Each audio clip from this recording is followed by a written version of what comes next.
불안할 때 제일 먼저 무엇을 찾으십니까? 통장 잔고를 확인하고 사람을 찾고 누군가는 휴대전화를 붙잡고 계속 정보를 검색합니다. 불안해지는 순간에는 평소에 잘 보이지 않던 것이 드러납니다.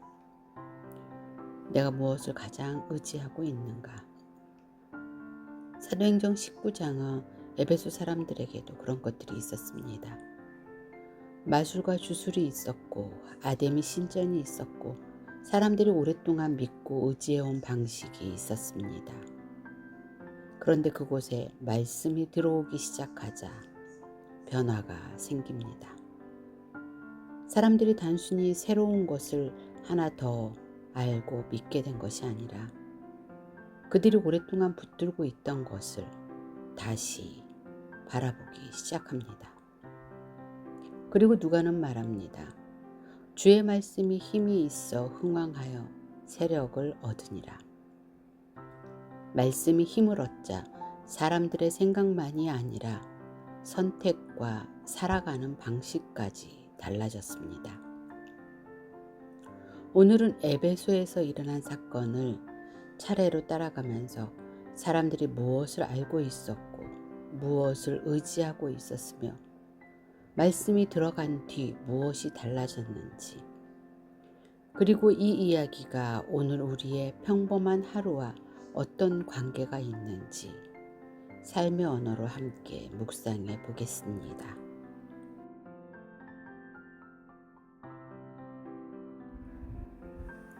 아볼로가 고린도에 있을 때에 바울이 윗지방으로 다녀 에베소에 와서 어떤 제자들을 만나 18장 마지막에는 아볼로가 등장했습니다.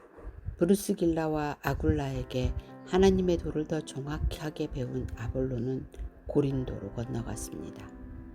그리고 이제 아볼로가 고린도에 있는 동안 바울은 에베소로 돌아옵니다. 바울이 그곳에서 어떤 사람들을 만납니다. 누가는 그들을 제자들이라고 부릅니다. 너희가 믿을 때 성령을 받았느냐? 2절입니다. 그러자 그들이 대답합니다. 아니라 우리는 성령이 계심도 듣지 못하였노라. 이 사람들은 무언가를 배웠고 그 배운 것을 따라 살아가고 있었습니다. 그런데 그들의 이해는 거기까지였습니다. 3절입니다. 그러면 너희가 무슨 세례를 받았느냐? 요한의 세례니라. 그러자 바울이 그들이 이미 알고 있는 것에서부터 설명하기 시작합니다. 바울은 그들이 알고 있는 것을 없애는 것이 아니라 그 지점에서 한 걸음 더 나아가게 합니다. 이 장면을 우리의 삶으로 가져오면 꽤 중요한 이야기가 됩니다. 우리는 살아가면서 많은 것을 배웁니다. 오랫동안 경험하면서 스스로 터득한 것도 있습니다. 그리고 어느 순간부터 그것을 기준으로 세상을 판단합니다. 그런데 문제는 틀린 것을 알고 있는 경우에만 생기는 것이 아닙니다. 맞는 것을 알고 있지만 그것이 전부가 아닐 때도 문제가 생깁니다. 이 사람들도 완전히 틀린 것을 붙들고 있었던 것이 아닙니다. 요한의 가르침에는 분명한 의미가 있었습니다. 다만 그 뒤에 이어진 것을 아직 몰랐습니다. 우리 삶에서도 그렇습니다. 어떤 생각은 한때 나를 지켜주었습니다. 어떤 방식은 그 시절에는 필요했습니다. 어떤 경험을 통해 배운 원칙이 실제로 나에게 도움이 되기도 했습니다. 하지만 그 경험 하나를 가지고 앞으로 만날 모든 사람을 판단한다면 이야기가 달라집니다. 한 번 믿었다가 상처받았다고 사람은 믿으면 안 되라고 결론을 내릴 수 있습니다. 돈 때문에 힘들었던 시간을 지나면서 돈이 있어야만 안전해 라는 생각이 아주 깊이 자리 잡을 수도 있습니다. 혼자 해결해야 했던 시간이 길었다면 결국 모든 것은 내가 해야 해 라는 방식으로 살아갈 수도 있습니다. 그 생각들이 어디에서 생겼는지 이해할 수 있습니다. 하지만 그때 배운 것이 오늘의 삶 전체를 설명해 주는지는 다시 볼 필요가 있습니다. 사도행전 19장의 첫 장면은 바로 그 가능성을 열어놓습니다. 5절을 보면 이 사람들은 바울의 말을 듣습니다. 그들이 듣고 주 예수의 이름으로 세례를 받으니, 여기에서 중요한 단어가 아주 평범합니다. 듣고, 자기가 알고 있던 것이 있었지만 새로운 설명을 들을 수 있었습니다. 이 태도가 중요합니다. 사람이 달라지는 출발점은 의외로 내가 모를 수도 있다는 가능성을 열어두는 것, 내가 오랫동안 믿어온 생각도 다시 볼 수 있는 것, 다른 사람의 이야기를 들어보는 것, 성경을 오래 읽었다고 해도 다시 본문 앞에 앉아 내가 놓친 것이 있지는 않을까라고 물어보는 것, 그 작은 틈으로 새로운 이해가 들어옵니다. 바울이 그들에게 안수함에 성령이 그들에게 임하심으로 방언도 하고 예언도 하니, 여기서 많은 사람이 사도행전 19장을 읽다가 관심을 전부 방언과 성령을 받는 방식으로 가져갑니다. 물론 이 사건은 본문에 분명히 기록되어 있기 때문에 가볍게 넘길 필요는 없습니다. 그러나 이 한 사건을 가지고 성령을 받은 모든 사람에게 반드시 똑같은 현상이 나타나야 한다는 공식으로 만들어버리는 것도 조심해야 합니다. 누가가 지금 보여주고 있는 것은 요한의 세례까지만 알고 있던 사람들이 예수에 관한 복음을 더 온전히 듣고 그 안으로 들어오는 장면입니다.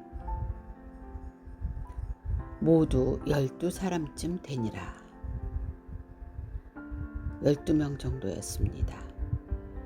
그런데 여기서부터 시작합니다. 19장의 뒤로 가면 에베소 전체가 흔들릴 정도의 일이 일어납니다. 수많은 사람이 말씀을 듣고 사람들이 오랫동안 붙들고 있던 마술책을 내놓고 사람들의 소비 활동이 달라지고 결국 도시의 산업과 이해관계까지 영향을 받습니다. 그런데 시작은 고작 12사람 정도였습니다.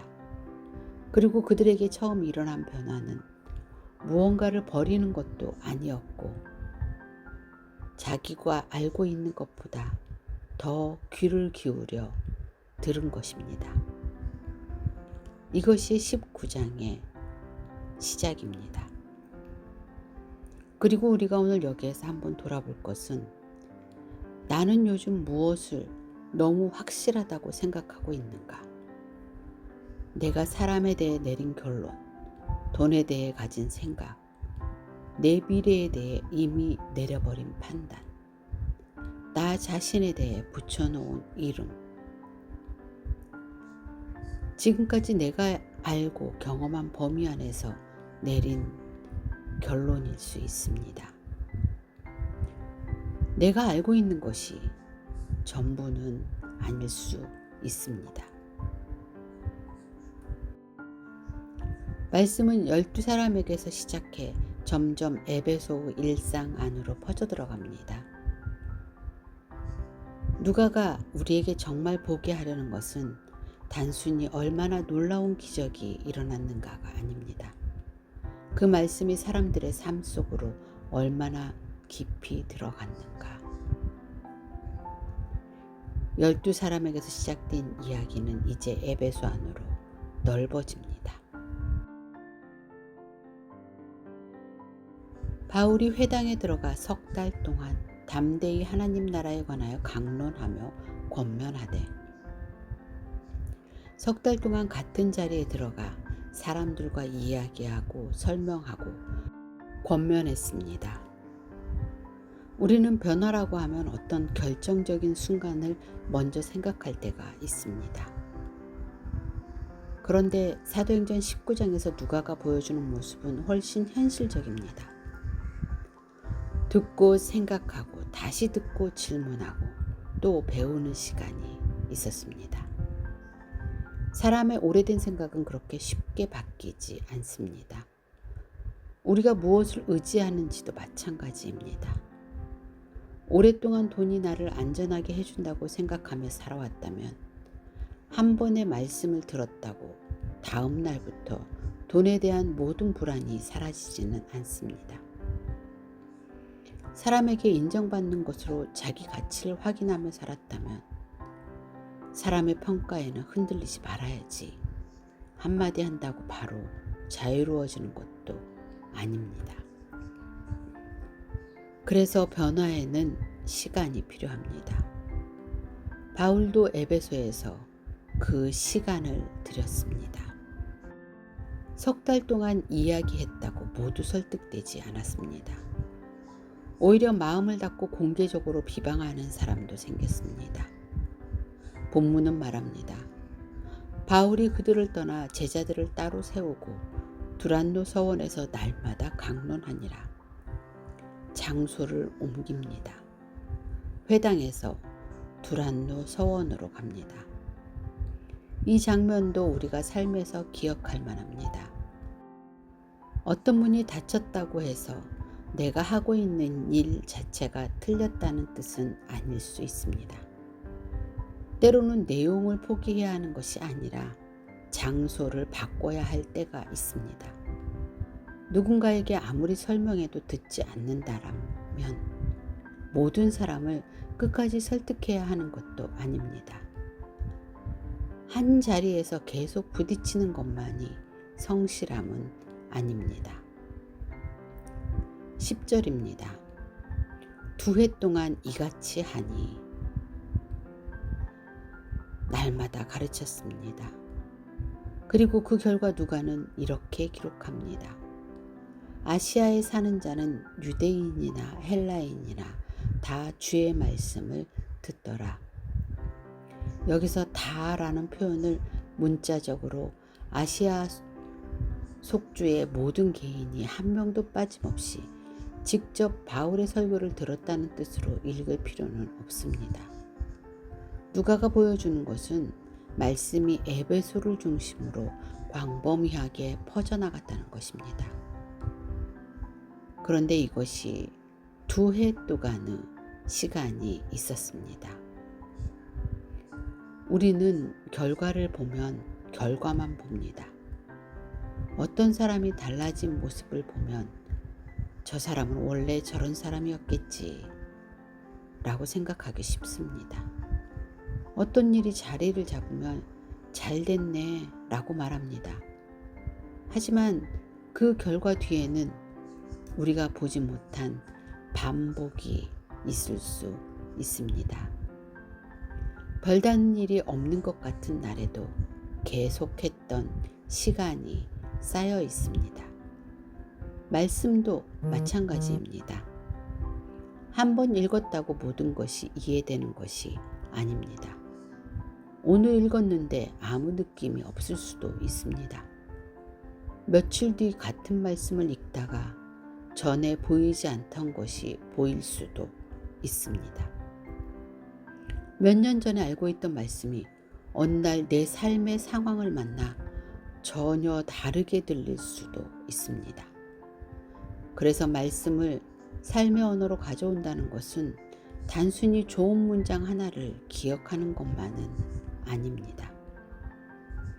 말씀이 내 생각과 만나고 내 습관과 만나고 내가 돈을 대하는 방식과 만나고 사람을 대하는 방식과 만나고 내가 불안할 때 무엇을 붙드는지와 만나려면 시간이 필요합니다. 하나님이 바울의 손으로 놀라운 능력을 행하게 하시니 심지어 사람들이 바울의 몸에서 손수건이나 앞치마를 가져다가 병든 사람에게 얹으면 그 병이 떠나고 악귀도 나가더라. 굉장히 강렬한 장면입니다. 그래서 사도행전 19장을 읽으면 이 부분에 시선이 확 끌립니다. 바울의 손수건과 앞치마. 그런데 본문의 문장을 정확히 볼 필요가 있습니다. 누가는 바울의 손수건에 능력이 있었다고 말하지 않습니다. 11절의 주어는 분명합니다. 하나님께서 바울을 통하여 특별한 일을 행하셨다는 것입니다. 사람들이 바울을 보면서 생각하기 시작합니다. 바울이 사용하는 예수의 이름에는 능력이 있구나. 그러자 어떤 사람들이 그 능력을 하나의 방법처럼 가져다 쓰려고 합니다. 이것이 13절부터 나오는 스게와의 아들들입니다. 우리는 하나님을 믿는다고 하면서도 어느 순간 하나님까지 내 불안을 해결하기 위한 수단으로 만들 수 있습니다. 기도하면 일이 잘 될까? 이 말씀을 읽으면 돈 문제가 해결될까? 이것을 하면 우리 아이가 잘 될까? 이렇게 하면 병이 낫지 않을까? 물론 어려울 때 하나님께 도움을 구하는 것은 잘못이 아닙니다. 성경에도 수없이 나옵니다.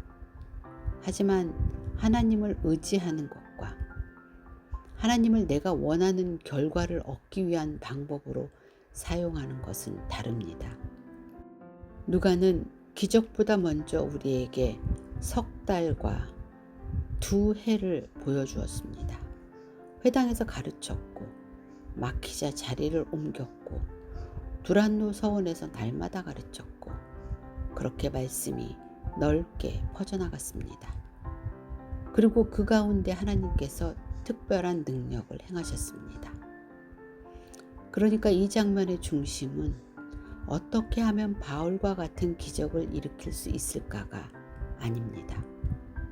오히려 말씀이 내 삶 안에 충분히 머물고 있는가? 한번 듣고 지나가는 것이 아니라 내가 오랫동안 당연하다고 생각했던 것과 부딪히고 내가 붙들고 있던 것을 다시 보게 할 만큼 말씀에 시간을 주고 있는가? 그리고 이제 13절부터는 그것이 시험대에 오릅니다. 하나님께서는 바울을 통해 특별한 능력을 행하셨습니다. 병든 사람들이 낫고 악귀가 떠나는 일도 일어났습니다. 그런데 그것을 지켜보던 사람들 가운데 이런 생각을 한 사람들이 있었습니다. 저 능력을 나도 사용할 수 있지 않을까? 바울이 전파하는 예수, 자기가 알고 믿는 예수가 아닙니다. 바울이 사용하는 것을 보고 그 이름을 가져다 쓰려고 합니다. 그들에게 예수의 이름은 관계에 의한 이름이라기보다 효과를 내는 방법에 가까웠습니다. 이것은 당시 에베소의 문화와도 연결됩니다. 에베소에는 마술과 주술이 널리 퍼져 있었습니다. 사람들은 특정한 이름이나 주문에 특별한 힘이 있다고 생각했습니다. 그러니 사람들의 눈에는 예수의 이름도 비슷하게 보였을 수 있습니다. 여기에서 우리는 조심스럽게 우리 자신도 돌아볼 필요가 있습니다. 우리도 신앙을 그렇게 대할 때가 있기 때문입니다. 이 기도를 하면 일이 잘 된다더라. 이 말씀을 계속 읽으면 원하는 일이 이루어진대. 이렇게 하면 복을 받는데. 기도하고 말씀을 붙드는 것 자체가 잘못이라는 이야기가 아닙니다. 문제는 하나님을 신뢰하는 것이 아니라 하나님을 내가 원하는 결과를 얻기 위한 방법으로 사용하기 시작할 때입니다. 그러면 신앙도 어느새 하나의 기술이 됩니다. 그런데 성경에서 하나님은 우리가 조작할 수 있는 힘으로 등장하지 않습니다. 15절 악귀가 그들에게 말합니다. 내가 예수도 알고 바울도 알거니와 너희는 누구냐? 그들은 예수의 이름을 알고 있었습니다. 바울도 알고 있었습니다. 말도 따라할 수 있었습니다. 그런데 이름을 아는 것과 그 이름을 믿고 살아가는 것은 다른 문제였습니다. 16절에서 악귀 들린 사람이 그들에게 뛰어올라 그들을 제압합니다. 결국 그들은 상처를 입고 그 집에서 도망칩니다. 이 사건을 통해 에베소 사람들이 무엇인가를 깨닫기 시작합니다. 에베소에 사는 유대인과 헬라인들이 다 이 일을 알고 두려워하며 주 예수의 이름을 높이고 예수의 이름을 사용하려던 사람들의 이야기가 예수의 이름을 높이는 사람들의 이야기로 바뀝니다.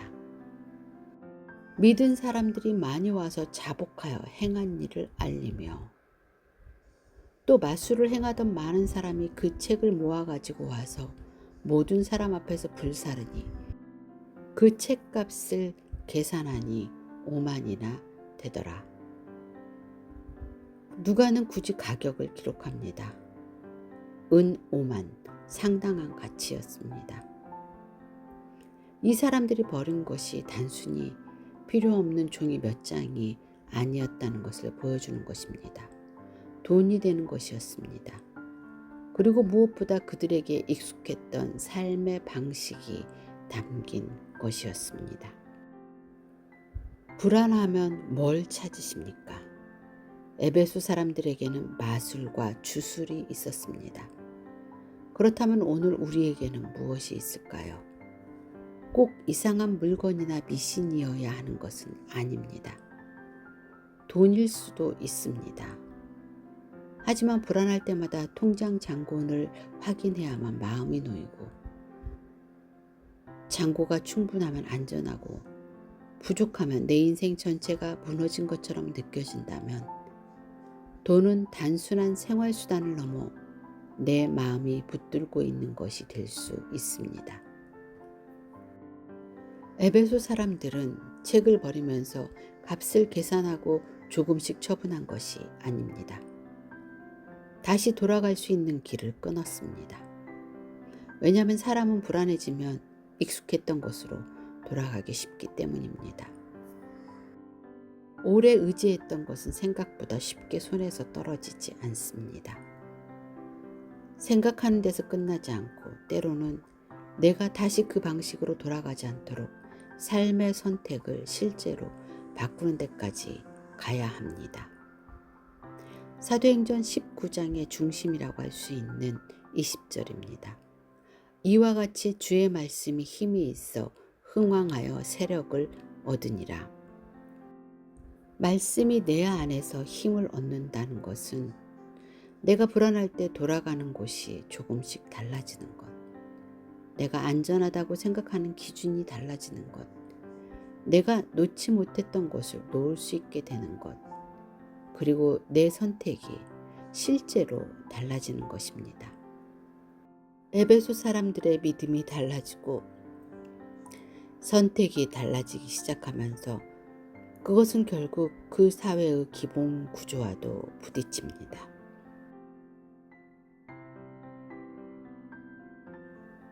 말씀이 사람들의 삶에서 힘을 얻기 시작하자 예상하지 못했던 곳에서 문제가 생깁니다. 돈입니다. 이 일이 있은 후에 바울이 마게도냐와 아가야를 거쳐 예루살렘에 가기로 작정하여 이르되 내가 거기 갔다가 후에 로마도 보아야 하리라 하고